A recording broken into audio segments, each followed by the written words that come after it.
selamat datang di Diskursus. Hari ini kita akan masuk ke dalam cerita salah satu lagu pujian yang paling membekas ya di hati banyak orang Kristen di seluruh dunia, Just As I Am. Ini ditulis oleh Charlotte Elliott tahun 1835 dan lagu ini punya daya tahan yang luar biasa, hampir 2 abad usianya. Kita akan coba bedah bersama berdasarkan catatan sejarahnya, apa sih sebenarnya sumber kekuatan lagu ini yang membuatnya begitu mendunia dan ya awet. Secara global dan ya bertahan lama. Apakah memang murni karena kedalaman lirik dan pesan rohani yang ditulis Charlotte Elliott yang begitu menyentuhkan kebutuhan dasar manusia untuk diterima apa adanya? Atau jangan-jangan kepopuleran globalnya ini lebih banyak didorong oleh bagaimana lagu ini dipakai secara ya besar-besaran, terutama oleh penginjil terkenal Billy Graham. Ini dua sudut pandang yang menarik untuk kita diskusikan. Kalau saya pribadi cenderung melihatnya dari sisi kekuatan intrinsik lagu itu sendiri. Bagi saya, inti daya tarik Just As I Am itu ya terletak pada liriknya yang jujur dan makna teologisnya yang mendalam. Pesan universal tentang penerimaan tanpa syarat dari Tuhan, itulah menurut saya fondasi utama kenapa lagu ini bisa relevan terus-menerus. Sementara saya, dengan tetap menghargai ya kekuatan liriknya, akan coba tawarkan pandangan lain. Gini, menurut saya jangkauan global dan status ikonik lagu ini itu sangat dipengaruhi oleh bagaimana ia digunakan secara strategis dan emosional dalam skala yang sangat besar. Khususnya dalam konteks pelayanan Billy Graham. Baiklah, mari kita mulai dari akarnya ya. Charlotte Elliott menulis Just As I Am ini bukan dalam situasi yang mudah. Tahun 1835, usianya 32 tahun, tapi dia sedang bergulat dengan penyakit kronis yang membuatnya, ya bisa dibilang, tidak bisa beraktivitas normal, disabilitas lah. Nah, kondisi ini membuatnya merasa tidak berguna, bahkan sampai depresi berat. Di tengah kerapuhannya inilah ada momen penting pertemuannya dengan seorang pendeta dari Swiss namanya Cesar Malan. Oh iya, saya tahu kisah itu. Nasihat Malan yang terkenal itu ya, datang saja pada Kristus sebagaimana adanya dirimu. Itu memang sering disebut sebagai pemicu utama lahirnya himne ini. Tepat sekali. Dan kata-kata itu rupanya begitu kena di hati Elliott. Coba bayangkan, dia sedang sakit, merasa terisolasi, sementara anggota keluarga lainnya sibuk dengan kegiatan amal. Dalam kesendirian dan mungkin ya keputusasaannya itulah, ia menuangkan pergumulannya menjadi lirik. Bait pertamanya saja sudah sangat kuat. Just as I am without one plea, but that thy blood was shed for me, and that thou biddest me come to thee, O Lamb of God, I come, I come. Maknanya kan jelas sekali. Datang pada Tuhan apa adanya, gak perlu bawa pembelaan apa-apa, gak perlu coba perbaiki diri dulu, cukup bersandar pada anugerahnya karena pengorbanan Kristus. Elliott benar-benar paham rasanya butuh penghiburan. Dia bahkan sampai menyusun buku himne khusus, The Invalids Hymn Book, untuk orang-orang sakit dan berduka sepertinya. Jadi himne ini lahir dari pengalaman pribadi yang sangat otentik, sebuah jeritan hati yang mendambakan keselamatan dan penerimaan. Puannya menyapa langsung keraguan, ketakutan, dan ya pergulatan batin kita semua. Pesan mendasar tentang anugerah tanpa syarat inilah yang membuatnya punya daya sentuh universal. Itu intinya. Saya sangat menghargai cerita di balik penciptaan lagu ini. Kekuatan lirik Elliott dan kejujuran pengalamannya memang ya tidak perlu diragukan lagi. Pesan diterima apa adanya itu jelas sangat kuat dan punya daya tarik personal yang luar biasa. Tapi kalau kita bicara soal jangkauan globalnya, saya melihatnya dari sudut yang sedikit berbeda. Kita perlu lihat gambaran yang lebih besar kan? Ada banyak loh himne lain dari era yang sama, yang punya pesan teologis kuat juga. Liriknya indah, tapi kok nggak sampai seterkenal Just As I Am di seluruh dunia? Itu pertanyaan yang bagus. Mungkin ada sesuatu yang unik dalam cara Elliott merangkai kata-katanya, yang membuatnya lebih menonjol dibandingkan yang lain. Keotentikan pengalamannya mungkin. Bisa jadi. Tapi saya rasa ada faktor luar yang perannya sangat besar dan tidak bisa kita kesampingkan begitu saja. Peran penginjil Billy Graham. Nah, dialah yang menjadikan himne ini semacam lagu wajib di akhir kebaktian kebangunan rohani atau KKR globalnya. Anda tahu kan pertemuan penginjilan berskala besar yang dihadiri ribuan bahkan puluhan ribu orang. Iya, KKR ya. Betul. Cliff Barrows, yang lama jadi direktur musiknya Graham, pernah bilang kalau Graham sendiri menganggap Just As I Am sebagai himne undangan paling efektif untuk mengajak orang membuat komitmen pada Kristus.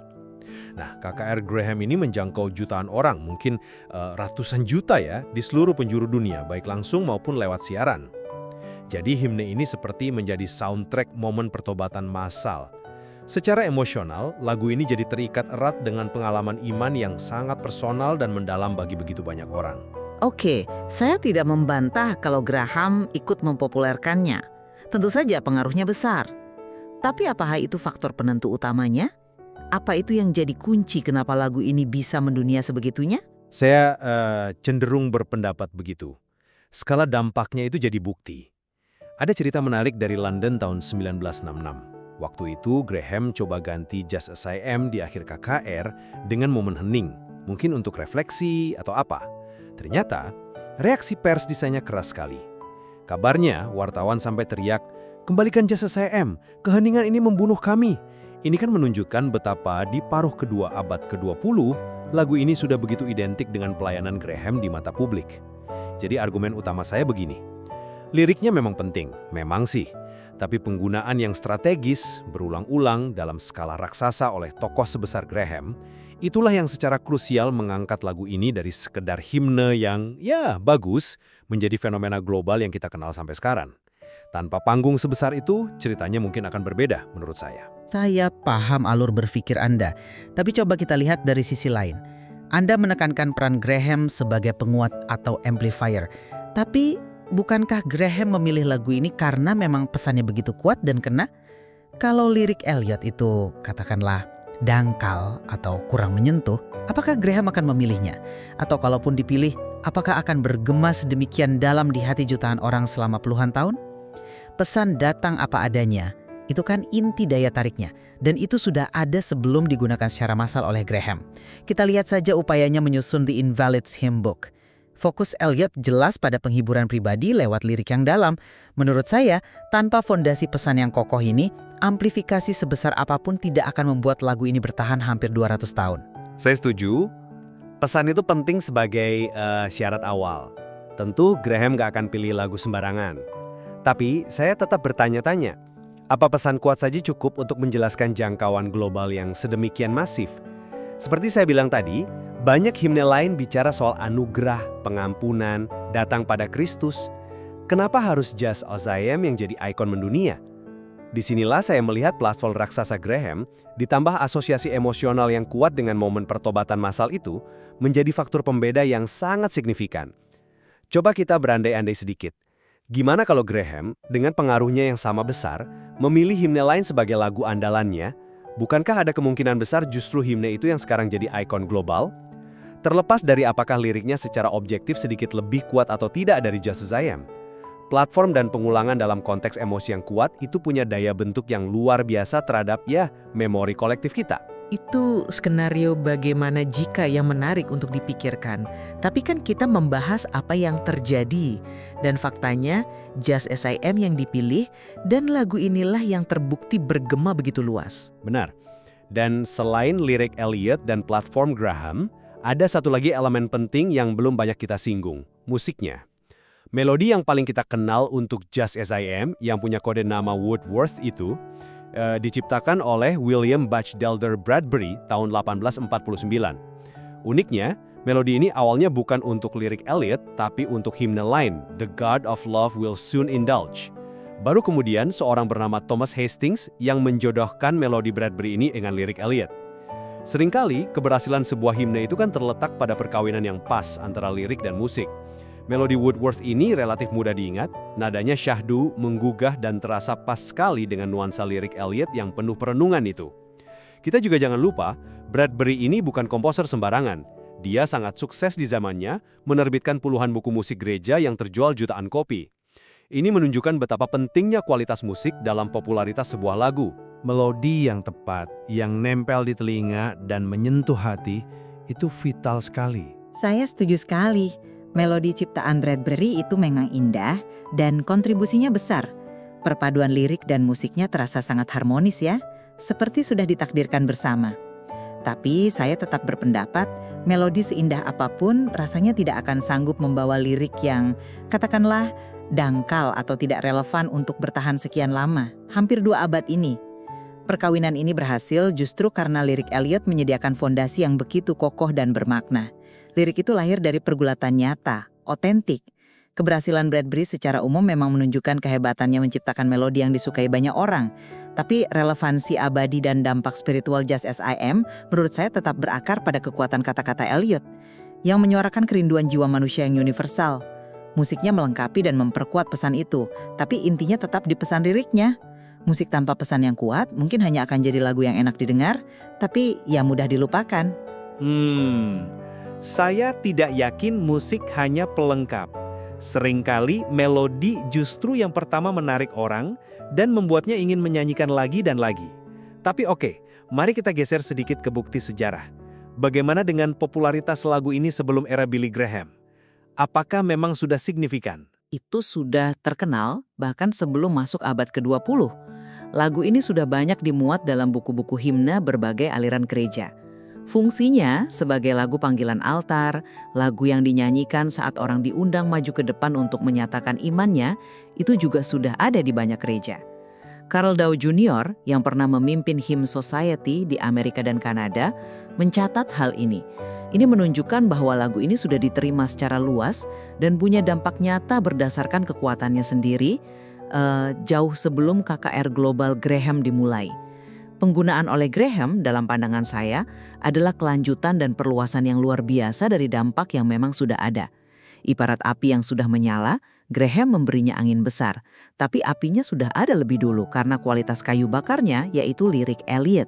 Saya akui memang ada ketenaran sebelumnya. Lagu ini jelas bukan buatan Graham.